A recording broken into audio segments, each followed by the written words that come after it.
অসম দেশখন বিভিন্ন ঔষধিযুক্ত গছ-গছনিৰে পৰিপূৰ্ণ। পাণো হৈছে এবিধ ঔষধি গছ। ই লতাজাতীয় গছ।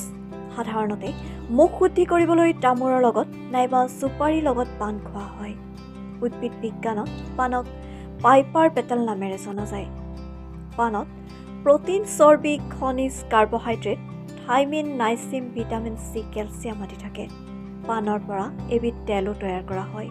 ই সুগন্ধিযুক্ত। পাণৰ আছে বহুতো ঔষধি গুণ। আহকচোন জানো পাণৰনো কি ঔষধি গুণ আছে।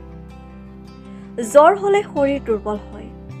তেতিয়া নহৰু, আদাৰ লগত পাণ দুখিলা থেতেলিয়াই ৰস উলিয়াই অকণমান নিমখৰ লগত খালে দুৰ্বলতা কমে। দাঁতৰ যিকোনো ৰোগত ধপাতৰ লগত পাণ চোবালে ভাল পোৱা যায়। পাণে মুখৰ দুৰ্গন্ধ নাশ কৰে।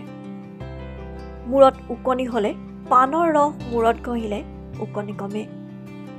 কেতিয়াবা হাড়ৰ জোৰাবোৰ উখহি বিষ আৰম্ভ হয়। তেতিয়া কেইখিলামান পাণ মিহিকৈ পিহি ৰস উলিয়াই আক্ৰান্ত অংশত লেপ দিলে যথেষ্ট আৰাম পোৱা যায়। মূৰৰ বিষ হ'লে পাণ থেতেলিয়াই লগালে আৰাম পোৱা যায়। অজীৰ্ণ ৰোগত পাণ আৰু তুলসী পাতৰ ৰস উলিয়াই খালে অজীৰ্ণ ৰোগ নিৰাময় হয়। কফ বহি উশাহ লোৱাত কষ্ট হ'লে পাণত সৰিয়হ তেল লগাই জুইত সেকি বুকুত লগালে কফ ওলাই আহে আৰু উশাহ লোৱাত কষ্টও দূৰ হয়। স্নায়ু সবল কৰিবলৈ প্ৰতিদিনে অলপমান পাণৰ ৰসৰ লগত এচামুচ মৌ খালে যথেষ্ট সুফল পোৱা যায়।